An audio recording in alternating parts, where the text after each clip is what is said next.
Katanya tidak boleh ada tempat di negara ini untuk preman. Tapi nyatanya sampai hari ini preman jalanan, preman berkedok ormas masih eksis tuh sampai hari ini. Saking eksisnya mereka mengganggu iklim investasi dan usaha. Tidak hanya pengusaha besar, tapi juga pengusaha kecil, pedagang, penjual, pemilik toko, sampai masyarakat yang sedang bangun rumah biasanya. Tidak luput dari berbagai pungutan liar yang dilakukan oleh preman berkedok ormas. Nah, kali ini kontroversi mendatangi salah satu ormas yang berbadan hukum pastinya di Kementerian Hukum, sudah berdiri sejak tahun 2001, yaitu Forkabi, Forum Komunikasi Anak Betawi.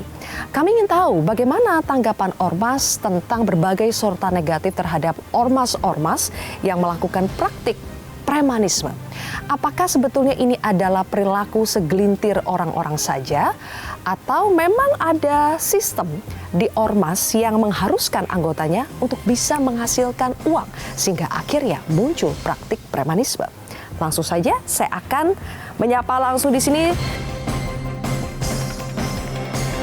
Di sini semuanya berbaju ormas, tapi belum tentu preman.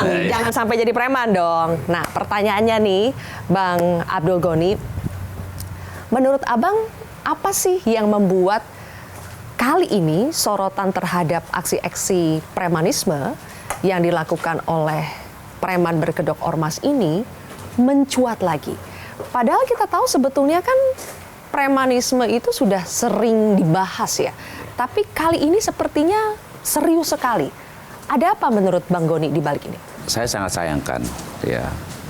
Ini dituju salah satu ormas, tapi imbasnya untuk semua ormas. Karena lagi rame soal preman berkedok ormas, semua ormas dilabeli, distempeli sebagai preman. Begitu ya Bang, padahal tidak semuanya ormas seperti itu. Betul. Nah, kalau di Forkabi gimana tuh Bang Goni? Kalau kita buka ya, googling saja, adalah muncul berita-berita soal misalnya perebutan lahan parkir lah, bentrok antar ormas lah. Itu sebetulnya dialami Forkabi juga tidak? Iya. Ormas itu jangan dikonotasikan tuh premanisme.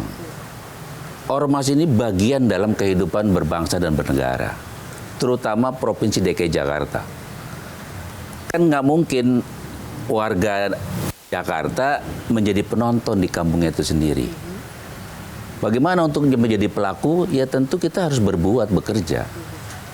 Itu, dan jangan dikonotasikan pemerintah pusat juga melabelkan bahwa ormas ini premanisme. Tidak juga. Tidak semuanya. Tidak semua. Tapi Bang Goni mengakui nggak bahwa ada memang? Ada memang. Pasti ada. Ormas yang Oknum tindakannya tuh seperti preman. Oknum. Iya. Saya juga agak prihatin juga kalau ada seorang aparat mengatakan ini ormas premanisme. Tidak semua ormas. Jadi jangan dipukul rata dalam memberikan penilaian itu. Ya saya akan marah juga. Tapi kan Bang, memang kita lihat ada beberapa berita yang akhirnya men-trigger. Pemicunya itu ada. Misalnya kita dengar soal investor yang akhirnya tidak jadi berinvestasi di Indonesia karena banyak gangguan keamanan, ada pungli-pungli. Kita juga dengar ada mobil polisi yang sampai dibakar oleh oknum anggota ormas.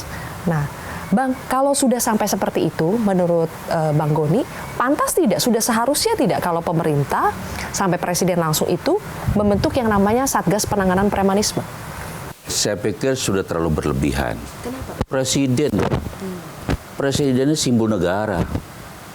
Dia masih punya ada Panglima, ada Kapolri. Saya agak sedih juga kalau masalah ini aja presiden sampai turun tangan sejauh itu. Ini kan ada satgas khusus. Buat apa? Kayaknya negara udah genting. Saya kurang sependapat itu. Itu masih bisa diselesaikan tingkat bawah kok. Ya. Jadi menurut Bang Goni, kalau misalnya aparat penegak hukum di tingkat bawah itu sebetulnya menjalankan tugasnya, menindak dengan tegas setiap aksi premanisme, tidak perlu sampai ada satgas-satgasan? Tidak perlu. Kalau ada timbul dibentuk dengan satgas, negara lemah. Makin lemah. Katanya preman itu bisa eksis sampai sekarang ya karena ada yang membackingi, karena dalam tanda kutip dipelihara. Bagaimana tanggapan dari Bang Goni? Bang Goni, kayaknya untuk menjawab pertanyaan serius ini kita pindah ke dalam, Bang. Oke. Supaya lebih sejuk ya. Siap. Oke. Ayo. Sebetulnya ormas itu benar nggak di-backingi atau dalam tanda kutip dipelihara, baik itu oleh negara, oleh aparat, politisi, sampai pengusaha? Ada yang iya, ada yang tidak. Saya tidak bisa menjurus salah satu ormas, tetapi dalam kasat mata kita itu semua tahu ada yang di-backingi. Tapi kalau Porkabi ini tidak, kita guyup dengan masyarakat Jakarta. Kalau yang di-backingi setahu Bang Goni, itu buat apa sih Bang? Kenapa sampai harus punya backingan gitu? Kami kurang memahami dengan hal itu. Apakah itu ada balas budi dan sebagainya? Saya tidak bisa masuk ke ranah itu. Masyarakat lebih jelas lah, lebih tahu lah. Jadi Abang setujunya ormas-ormas yang nakal atau anggota-anggota yang nakal, sekarang kan muncul aspirasi dari masyarakat, bubarkanlah ormas-ormas yang anggotanya itu bikin rusuh terus atau pungli terus, ya kan? Abang setuju kalau yang bermasalah itu sebaiknya bubarkan saja? Ya itu kan yang bisa mengatakan ormas itu nakal dan sebagainya dalam BK ini kan Kumham. Ya. Karena itu perizinannya di luar dari pemerintah juga yang mengeluarkan itu. Nah, maksud saya, kalau memang ada ormas yang melakukan, yang sudah dikeluarkan SK Menkumhamnya, dia menyalahi aturannya, ya sudah dicabut aja. Kenapa sih Bang ada aja anggota-anggota ormas itu yang melakukan pemalakan? Paling sering itu parkir lah ya, itu udah kayak sepertinya udah ada pembagian tuh. Lahan ini punyanya ormas A, lahan ini punya ormas B. Itu memang apakah memang sudah ada kesepakatan antar ormas untuk dibagi-bagi seperti itu supaya tidak ribut, semuanya sama-sama dapat lah, atau gimana Bang? Sebetulnya tidak begitu ya. Jadi jangan konotasi itu ormas itu jelek. Tidak selalu jelek. Tidak terlalu jelek. Tapi yang jelek ada. Ada. Nah kalau yang jelek yang sudah ada SK Menkumhamnya ya ditindak. Kan negara punya payung hukum. Kuncinya adalah penegakan hukum. Penegakan hukum. Jadi jangan ada backup dari aparat misalnya ya. Saya tidak mengatakan aparat A, B, C, D, enggak. Iya. Aparat saja. Ini pemerintah juga, presiden juga harus tahu. Tidak semua itu mekanisme kepemerintahan itu berjalan dengan mulus. Jadi jangan hanya membersihkan yang di bawah itu, tapi yang di atas yang membackup ini juga harus dibersihkan ya Bang. Itu ya, harus kita tegakkan. Bang Goni, kalau ada anggota-anggota ormas itu yang cari duit ya Bang, dalam tanda kutip cari duit, itu sebetulnya karena mereka yang memanfaatkan mumpung berseragam ormas ini, atau karena memang dari organisasinya itu juga mewajibkan anggotanya untuk bisa menghasilkan uang, mencari uang buat organisasi? Tidak, saya tidak pernah menginstruksikan itu. Jadi Bang Goni lebih setuju kalau ormas ini, apalagi yang preman ini ya, dirangkul atau dipukul? Kalau dia keterlaluan sesuai dengan aturan yang sudah diberikan oleh pemerintah, kalau dia melebihi dari aturan itu, ya dipukul. Sikat ya? Disikat. Sesuai dengan aturan hukum. Karena yang namanya preman tidak hanya di bawah ya Bang ya? Yang atas-atas juga ada ya? Preman berdasi ada. Ya. Jangan tebang pilih. Ya. Mau itu preman berdasi, preman berkedok ormas, preman berkedok baju aparat, itu tindak semua kalau misalnya mereka memang melakukan kesalahan.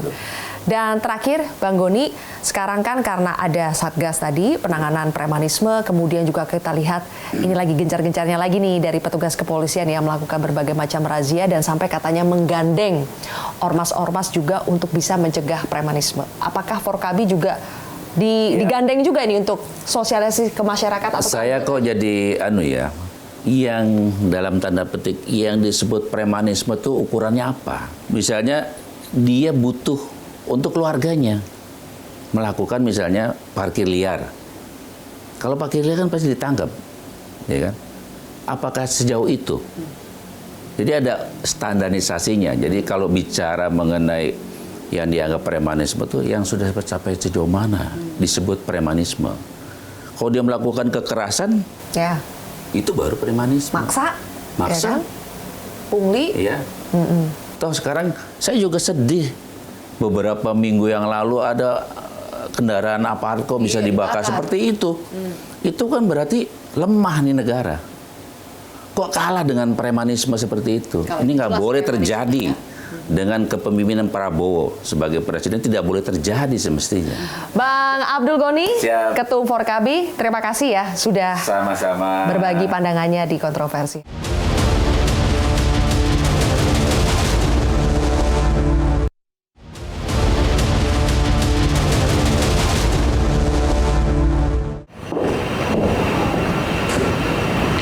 Setelah dari Forkabi, kali ini kontroversi mendatangi sosok yang mendengar langsung arahan dari Presiden Prabowo Subianto dan juga turut dimintai bantuannya untuk bisa mengkondisikan agar pemberantasan premanisme kali ini bisa berjalan lebih efektif dari sebelumnya. Beliau dulunya dikenal sebagai Pangdam Jaya, juga pernah menjadi Kepala Staf Angkatan Darat dan sekarang menjadi Penasehat Khusus Presiden Urusan Pertahanan Nasional. Langsung kita sapa Bapak Dudung Abdurrahman. Assalamualaikum Pak Jenderal. Apa kabar Pak Jenderal? Sehat ya? Sehat. Senang nih akhirnya kontroversi bisa main ke kantor baru. Udah berapa lama berkantor di sini Pak Jenderal? Ya udah dari mulai Oktober. Dari mulai Oktober ya. Ya, sudah 7 bulan lah. Sekarang sibuk mengurusi apa Pak Dudung? Saya kan sebagai penasehat khusus Presiden bidang pertahanan nasional.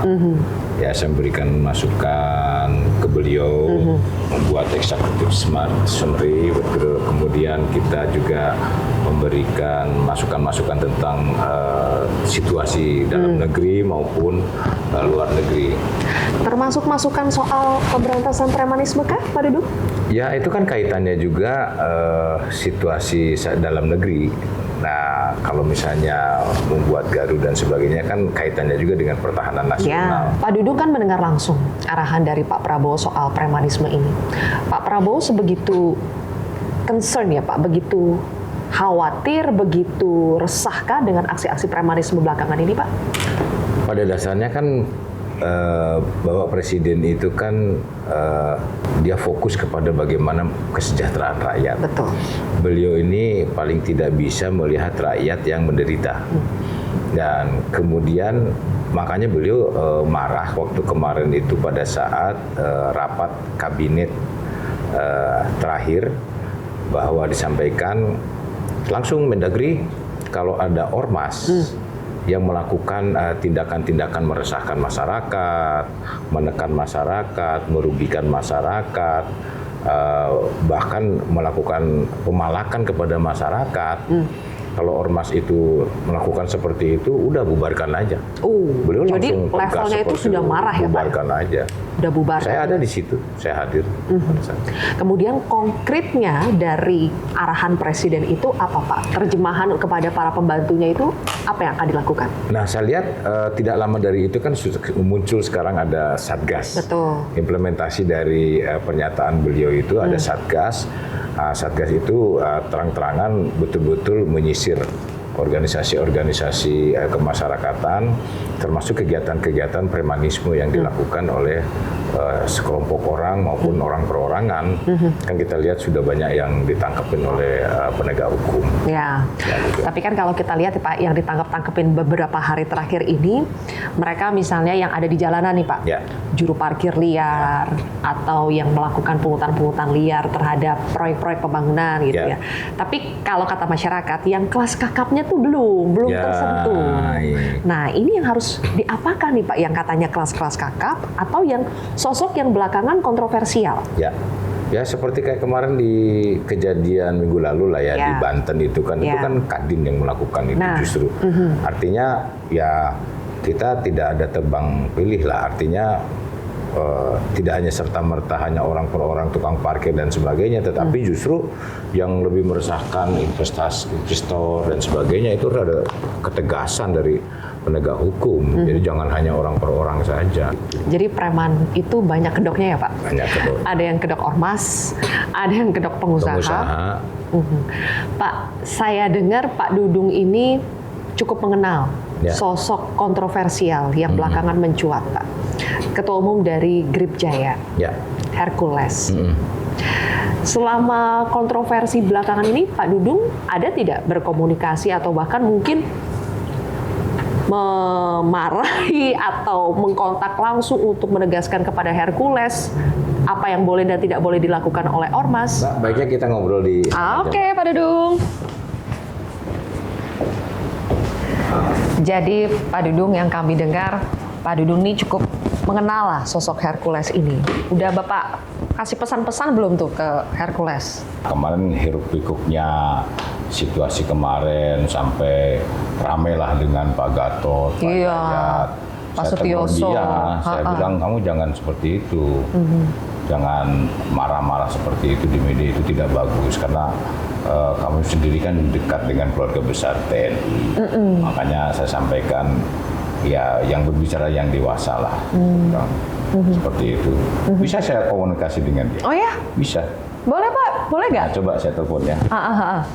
Weh, Pak Dudung mau nelpon langsung Hercules, Ketua Umum Grip Jaya, salah satu ormas yang sedang menjadi sorotan. Boleh lihat ya Pak ya?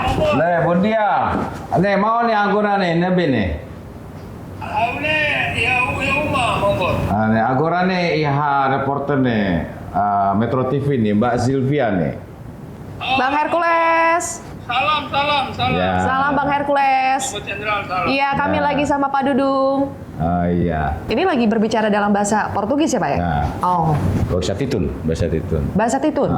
Nih diak nih mau nih, surbisu nih diak, nih one membantu nih pesan Pak Prabowo pada saat rapat kabinet, nih ormas-ormas yang menyengsarakan masyarakat, menekan masyarakat, memalak masyarakat, nih labele nih, hasil kali, labele nih, kalau membantu masyarakat, membantu mensejahterakan masyarakat, membantu pemerintah dalam rangka meningkatkan kesejahteraan masyarakat, ini diak nih, harus kali. Terus, Nah. jadi membuat jenderal, kami gripnya la costa, premanisme. Nah, jadi Kami gripnya selalu membantu bencana-bencana, kesusahan masyarakat di seluruh Indonesia. Ini selalu DPD ini selalu hadir. jadi saya sampaikan ke beliau, dia pesan presiden bahwa ormas-ormas itu tidak boleh menyengsarakan masyarakat, memalak masyarakat, Ya, dan menekan. justru harus membantu masyarakat dalam rangka program pembangunan masyarakat ini penekanan dan kata presiden. Nih presiden nih, Korea nih rapat nih, ya ormas nih tidak membantu masyarakat nih, dia nih dibubarkan ya, dia harus kalah. Bubarkan. Ya. Los, ini dukun, ini Nah, los mau. jadi kalau ada ormas-ormas yang menyengsarakan masyarakat, perintah presiden kepada Mendagri bubarkan aja. Ya. Dia menegur. Oke. Nih diak nih katuas nih, mau nih. Diak nih. Nih one kolea nih, diak nih po KBT nih, Jenderal Gatot nih, Jenderal Yayat nih, diak nih, kole-kole diak nih nih dewasa nih ya. Diak. Nah dia, nih one minta maaf nih KBT nih, terus kalai. Los, minta maaf. Oh ya. Atas ucapan yang salah terhadap Bapak Purnama, Jenderal, aku minta maaf. Ya. Disculpa. Ya. Sebentar pesannya. Nah, jadi dia minta maaf Pak Gatot, Pak Yayat, Pak Oke. Jenderal-Jenderal di KBT itu atas pernyataan kemarin di media.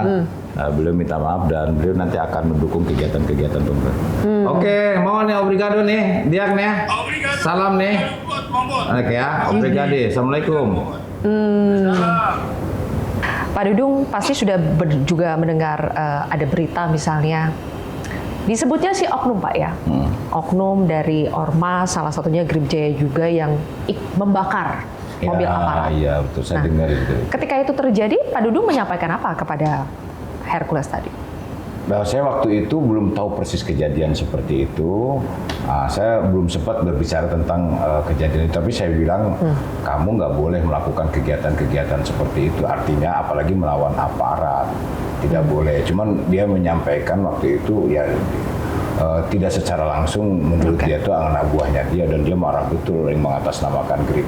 Nah, betul Pak. Karena ketika ada aksi-aksi seperti itu, akhirnya timbul kesan bahwa kok ini sepertinya mereka merasa sangat menguasai sekali negara ini, tidak takut, bahkan sudah sampai ke mobil polisi yang dibakar mereka. Dan kesan ini akhirnya membuat masyarakat berpikir, apakah mereka bisa seberani itu karena mereka ada backingnya. Ya. Mereka juga dipelihara, entah itu oleh negara kah, oleh politisi kah, oleh aparat juga kah, sehingga akhirnya muncul keberanian-keberanian kerekatan seperti itu. Kalau menurut saya nggak ada yang backing itu. Ya menurut saya harusnya aparat penegak hukum tegas dong, berani dong. Dia ini siapa? Mereka ini siapa sih? Dia tidak punya kekuatan berapa sih kan begitu kan? Ya harusnya TNI, harusnya polisian itu harusnya berani. Dia sebagai penegak hukum. Nggak usah dia belakangnya siapa, nggak ada itu. Ada isu-isu katanya di belakangnya Pak Prabowo itu bohong itu. Bohong, Pak? Nggak ada itu. Saya tahu persis itu. Jauh Pak Prabowo ya mungkin kenal dengan semua ya. Beliau itu kan dengan masyarakat siapapun beliau kenal. Kayak saya pun kan kenal sama dia. Jadi dan kemudian terus belakangnya terus akhirnya dia berani, enggak juga. Tapi kenalan secara personal itu atau kedekatan secara personal tidak membuat akhirnya itu bisa dilabeli sebagai pembackingan gitu ya Pak? Tidak lah. Kemudian sekarang akhirnya dia berani karena kemudian di belakangnya ada kekuatan besar, kekuatan politik dan sebagainya, nggak ada. Ya emang Hercules itu berani, ya kitanya harus lebih berani lah. Iya. Kan takut sama saya itu. Atau Pak mungkin memang ormas-ormas ini kadang juga suka mencatut-catut. Kami di belakang kami ini, di belakang kami si A, si B. Wah, jangankan ormas, kita juga kadang-kadang ada yang kesini foto dengan saya, ada pengusaha, ada masyarakat, ada komunitas. Kenal dengan Pak Dudung, dia mengatasnamakan saya, itu banyak, tidak hanya serta ormas itu. Perlu sampai ada revisi undang-undang ormas ke Pak? Ya menurut saya begitu. Jadi bahkan sampai secara teknisnya. Artinya bahwa dari mulai pengguna uniform, kemudian kegiatan-kegiatan yang mereka lakukan, ini harus betul-betul disempurnakan lah kalau menurut saya. Undang-Undang nomor 17 tahun 2023 itu kan sebetulnya menjamin itu dari mulai aspek tujuannya, dari aspek kegiatan, bahkan sanksinya pun kan ada di situ. Ya. Kalau ormas itu sudah menyimpang, bisa dilakukan tindakan-tindakan hukum. Berarti kuncinya ketegasan. Ketegasan, ya ciri pemimpin itu satu lah Mbak, berani ngambil keputusan. Ya tuh keputusan itu kalau benar itu bagus, kalau salah masih bagus daripada tidak berani sama sekali. Ketegasan kalau menurut saya. Apakah selama ini aparat penegak hukum masih kurang tegas, Pak? Kurang tegas kalau menurut saya. Ya, udahlah jangan ada toleransi kalau sudah menyangkut masalah masyarakat, masalah kesejahteraan masyarakat, gangguan kepada masyarakat. Jangan ambil ya istilahnya nggak ada toleransi lah, jangan ngambil terlalu lunak lah sama mereka. Kan sudah saya contohin waktu saya Pangdam Jaya itu. Saya tegas lah, kalau mengganggu persatuan dan kesatuan, jangan berpikir panjang lah. Oke, kalau begitu Pak Jenderal, kita dukung terus pemberantasan premanisme ya. Jangan sampai negara kita itu kalah dengan aksi-aksi preman ini. Betul. Terima kasih Pak Jenderal. Oke.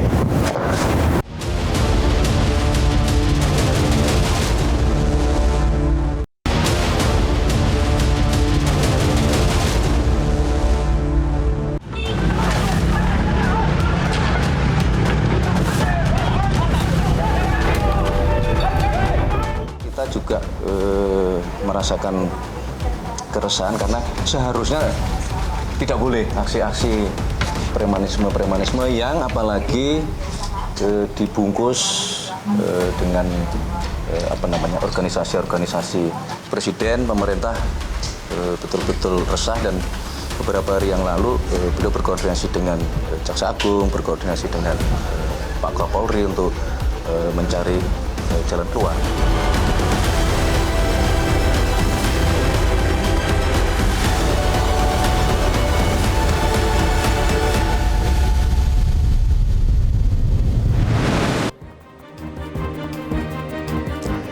Preman belum insaf. Kami juga akan membahas isu ini di studio bersama dengan 4 narasumber.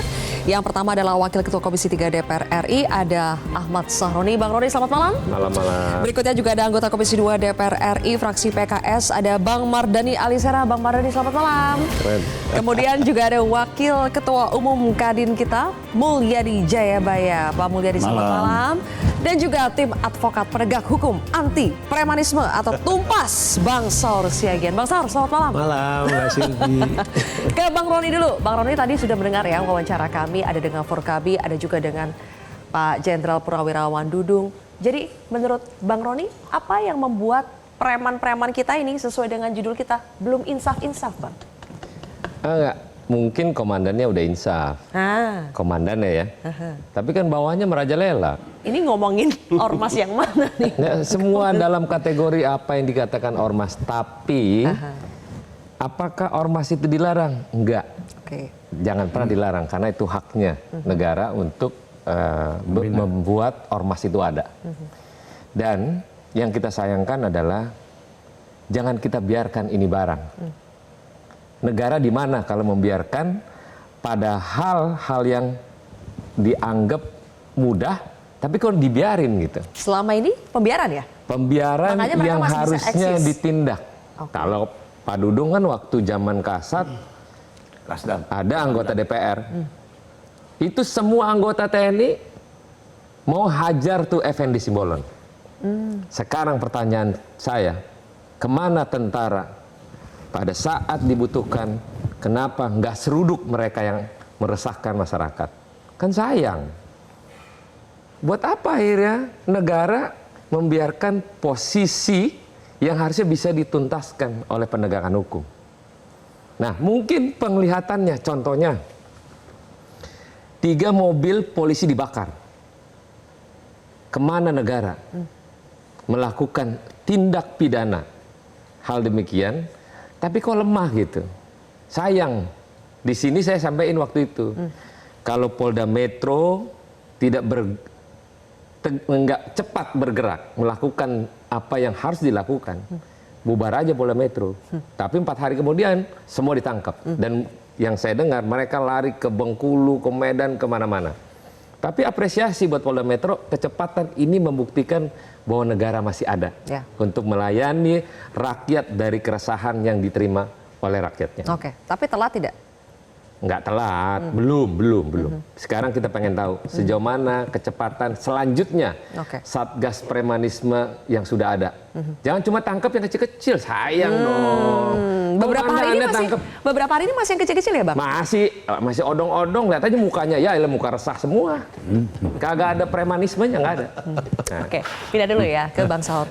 Bang Saur, oke, sekarang sudah ada satu langkah lebih maju lagi. Ada pembentukan Satgas untuk penanganan premanisme dan juga kita lihat ada razia preman-preman jalanan belakangan ini. Sudah cukup belum itu, Bang? Karena memang preman ini sudah menyasar dari yang paling bawah, maksud saya grassroots, sampai dengan yang terjadi nanti kita mungkin Pak Jayabaya cerita soal proyek triliunan. Yang di Cilegon ini sudah mengkhawatirkan sedemikian rupa. Contoh misalnya begini, kalau orang mengatakan apa premanisme di pasar, orang kecil, bukan orang kecil. Karena sebagian besar warga negara kita itu hidup dari menjual di pasar. Contoh Bang Jayabaya, ada katanya di pasar itu ada yang 20 setoran setiap bulan, setiap hari. Ada juga yang permanen 1 sekian tiap hari. Artinya negara ini udah dikuasai preman. Seperti dibilang Bang Saroni tadi. Kalau saja kemudian polisi kemudian bisa dikejar-kejar dengan pakai senjata dan mobilnya dikudil, yang paling menyesalkan Polda Metro Jaya sudah menyebutkan bahwa kemudian itu salah satu organisasi GRIP katanya. Mereka tidak mengaku itu. Mereka menuduh semua wartawan yang mengutip bahwa apa yang terjadi di Depok bahwa itu dikatakan adalah GRIP. Kemudian mereka enteng aja itu mengatakan tidak GRIP.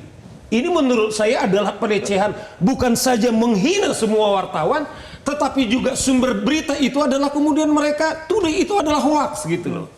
Oleh karena itu kita minta, seperti Bang Sahroni, ini tidak lagi boleh dipermainkan. Kita tidak lagi menunggu, kita akan melakukan ini. Segera lakukan penegakan hukum, kalau tidak, saya bilang, kita ini kemudian bukan lagi ini sesuatu yang sudah dalam keadaan genting memaksa dan darurat. Kalau sampai satuan tugas kemudian terpadu ini kemudian tidak kita lihat dalam segera waktu, ini kemudian wibawanya akan semakin hancur. Tapi kita melihat memang sudah ada penangkapan-penangkapan, tetapi kepada pimpinan-pimpinannya yang paling perlu sehingga deterrent effect itu terlihat, Mbak Silvi. Deterrent effect. Jadi jangan hanya yang kelas-kelas. Iya, harus inline dia. Oke, harus yang kakap-kakapnya juga gitu ya. Oke. Nah, Ini salah satu juga yang menyita perhatian dalam beberapa hari ini soal viralnya. Dugaannya adalah malahan Kadin. Kadin ini kan berarti ya bisa dibilang intelektual, pengusaha. Ini resmi loh Kadin. Kadin Cilegon, Banten malahan yang diduga melakukan pemalakan, minta jatah proyek senilai 5 triliun. Gimana tuh Pak hasil investigasi terakhir dari Kadin? Jadi pertama adalah begitu kita tahu dari media ini. Ini videonya kita putarkan ya di belakang ya. Kita mengundang adalah Kadin Cilegon. Kita minta penjelasan dari Kadin Cilegon. Termasuk ada dengan ketua umum. Ketua umum langsung menanyakan. Proses kronologisnya gimana nih? Sampai Kadin Cilegon ini berapa Kadin? Ini bukan Kadin aja, Kadin, HIPMI, KPNC dan HIPI. Pak Sahroni, Pak Mardani. Jadi ada kronologis, Mas Silpa. Ini di kontraktor PSN ini, Chandra Asih itu ada 3. SGI, Total Persada, sama Cengta? Kontraktornya? Oke. Yang 2 kontraktor inilah mereka sangat semut dengan masyarakat setempat. Dengan pengusaha setempat. Yang satu ini Cenda adalah punya janji, punya kesepakatan. Dengan Kadin organisasi ini akan memberikan pekerjaan. Nah pekerjaan ini karena ditunggu-tunggu adalah ditanya tidak pernah memberi jawaban yang pasti. Sehingga? Mereka bicaranya adalah mereka ini bahwa ini adalah belum mulai. Oke. Tiba-tiba Kadin dengan organisasi yang lain itu datang ke sana. Melihat ternyata pekerjaan ini sudah mulai. Oke. Intinya menagih janji. Menagih janji. Gitu. Tapi kan keluar tuh kata-kata yang keras ya kita dengar ya. Ya. Itu namanya juga masyarakat kampung, antusiasme. Antusiasme? Iya, antusias mereka itu ya. Sambil pulang mengatakan, kita minta 5 triliun. Iya. Itu kan. Keluar angka begitu. Iya, keluar angka itu ya. Dan kami sudah panggil ngomongnya, yang bicara 5 triliun itu. Dia mengakui, dia punya konsekuensi. Makanya kita minta bantuan Polda. Polda melakukan menyelidiki kesalahan ini. Oke. Tapi jadi saya minta lah bahwa ini mudah-mudahan dengan adanya kejadian di Cilegon ini membuka mata kita semuanya buat investasi masuk ke daerah. Jangan hanya sekedar daerah menjadi penonton. Betul, betul. Intinya kan supaya pengusaha lokal juga bisa dilibatkan. Bisa dilibatkan. Tapi kalau yang keluar seperti ini kan malahan jadi bukannya ini menciptakan persepsi negatif terhadap iklim investasi Indonesia. Ya. Cara mintanya seperti ini, Pak. Ya betul, salah juga Cilegon salah. Salah juga mereka ya. Tapi namanya juga anak kita perbaiki. Harus diakui ada kesalahan ya. Mereka sudah mengakui ada kesalahan dan sudah diperbaiki dan kemarin sudah ketemu dengan Pak Wamen, investasi BKPM, mereka ngaku salah. Kita bawa ke Wamen BKPM. Oke. Mereka minta salah dan mereka minta maaf. Oke. Sudah kan? Kalau saya Mbak Silvi kasus bolehlah Bang Jayabaya kemudian memberi penjelasan seperti itu. Kita ini sedang memberantas premanisme. Ya. Ini ada pengusaha di depan saya ini. Dalam peradaban bisnis menurut saya tidak ada namanya bisnis model seperti itu. Boleh Bang Jayabaya meminta itu orang lokal, kita sangat hargai. Tapi cara-cara ada gerombolan menurut saya ini adalah betul-betul praktek premanisme. Saya berharap Bang Jayabaya juga ini tidak sekedar kemudian ditegur.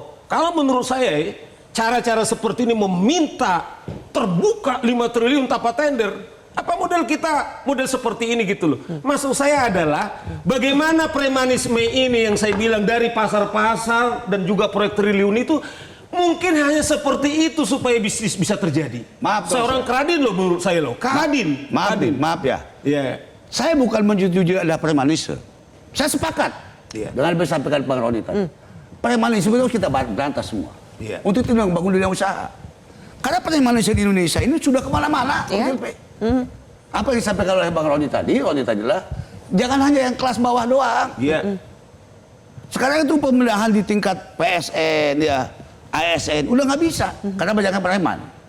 Ya, nah ini siapa? Negara harus tampil di sini. Oke. Lakukanlah pembinaan kepada mereka. Poinnya sama ya berarti ya? Sama. Oke, cara-cara premanisme mau minta tapi dengan cara premanisme seperti itu tidak ada yang memaksa gitu. Oke. Ujung-ujungnya Bang Mardani, tuntutan untuk revisi Undang-Undang Ormas itu kan mengemuka. Karena ini preman berkedok ormas yang disorot. Bagaimana akhirnya Komisi 2 DPR menindaklanjuti revisi itu? Ya, revisi wajib dilaksanakan. Tetapi Zilvi, saya itu sedih sampai presiden komen itu loh, Satgas anti premanisme ini, kalau masyarakat kita sehat tingkat RT juga udah selesai kok. Keberanian tumbuh, Anda salah gitu loh. Tapi ketika masyarakatnya sakit gitu loh, infrastruktur elitnya juga sakit, kenapa pada berani bakar-bakaran? Karena mereka udah jadi kekuatan besar. Kita tahu kok dari awal, kalau dari awal kamu nggak bener kok cara-cara kayak gini. Setiap mau bangun pasti ada yang datang. Iya, bangun rumah. Bangun rumah. Udah ada yang nungguin tiap hari Iya. kita setoran. Kok kita diemin kok?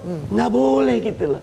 Jadi kalau buat saya, revisi undang-undang kita lakukan, tetapi intinya tuh kita tidak jadi bangsa yang sehat, yang membiarkan penyimpangan sekecil apapun gitu loh.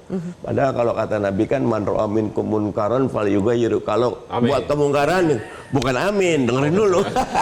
Artinya Kalau ada kemungkaran ubah dengan tangan. Kalau nggak bisa dengan lisan, kalau bisa dengan hati benci. Nggak bisa didiamkan. Ini sekarang Roni lebih paham lah. Ya.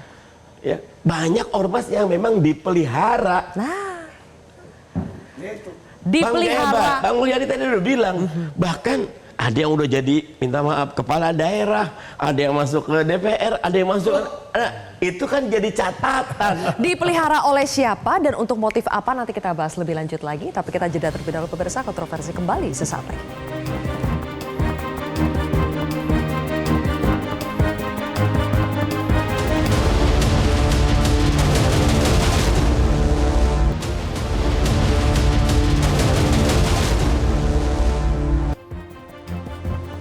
Preman berkedok ormas masih bisa eksis sampai hari ini dugaannya karena ada yang membackingi atau dalam tanda kutip dipelihara. Benar tidak Bang Roni? Rasanya benar.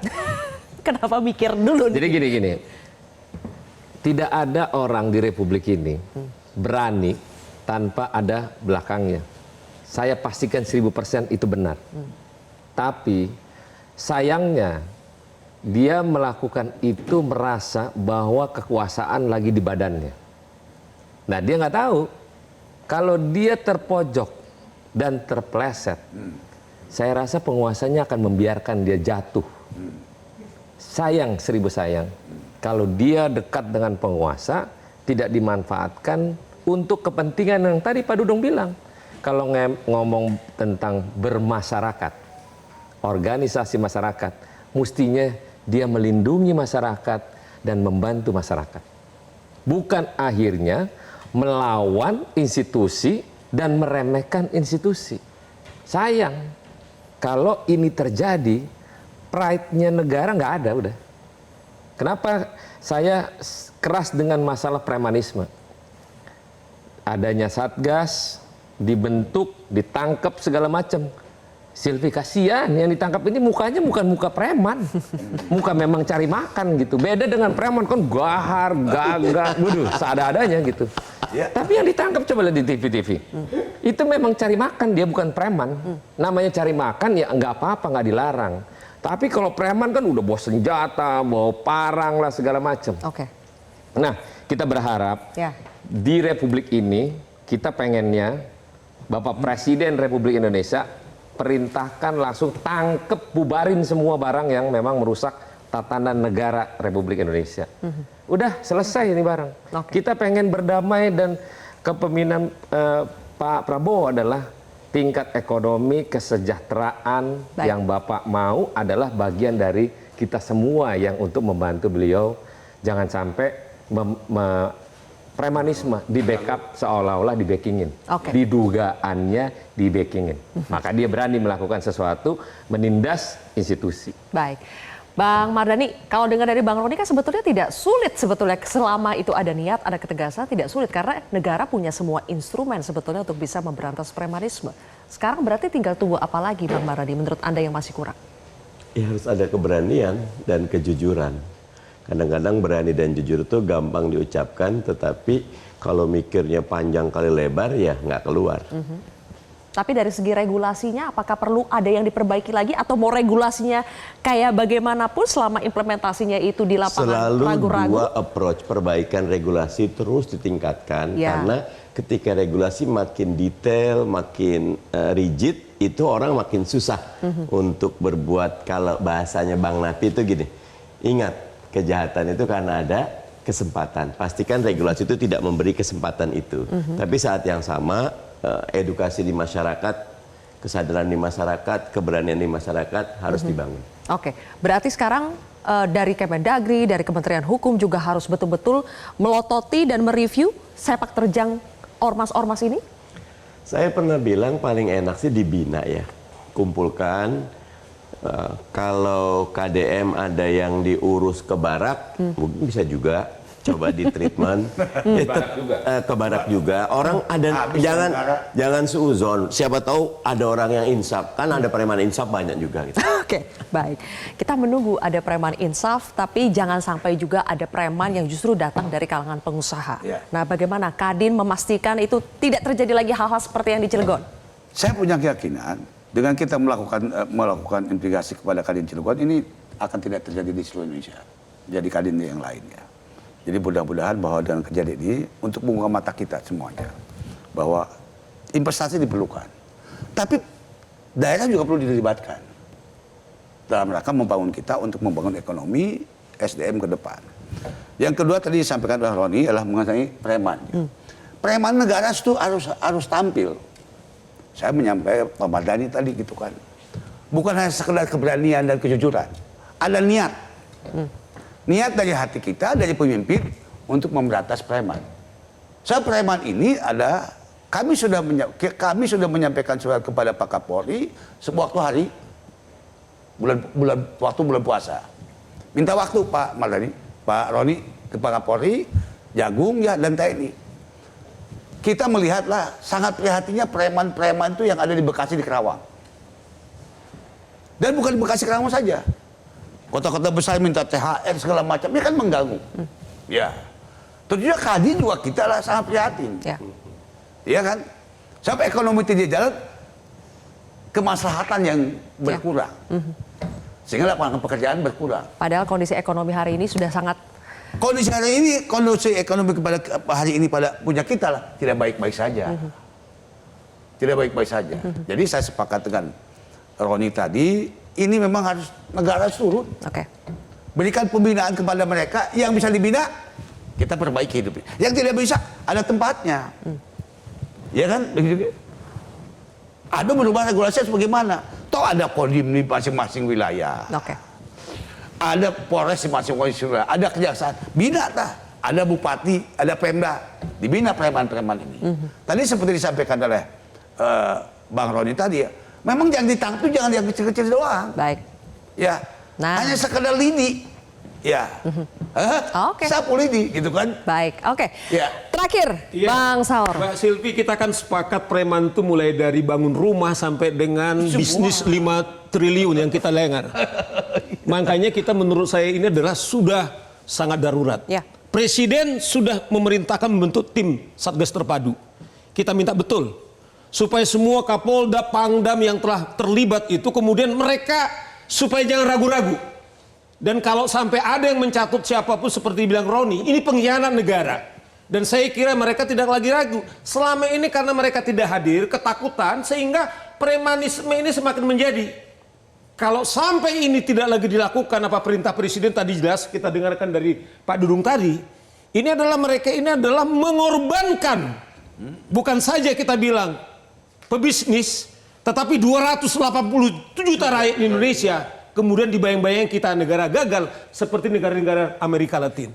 Apakah kita mau bertaruh akan seperti itu? Oleh karena itu Presiden sudah memerintahkan siapapun, apalagi sampai ada mencatut nama Presiden, ini yang pertama harus ditumpas. Karena apa? Dia mengkhianati bahkan menjual nama Presiden. Oke, baik. Abang-abang, terima kasih atas pandangannya di kontroversi hari ini. Bang Saur, Bang Mulyadi Jayabaya, dan juga Bang Roni, Bang Mardhani, terima kasih sudah bergabung bersama kami di kontroversi hari ini. Pemirsa, tidak ada tempat untuk preman di negara ini. Tidak gas para preman, baik yang berseragam ormas sampai preman berdasi. Demikian kontroversi hari ini, saya Zilvia Iskandar pamit undur diri, sampai jumpa.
Metro TV.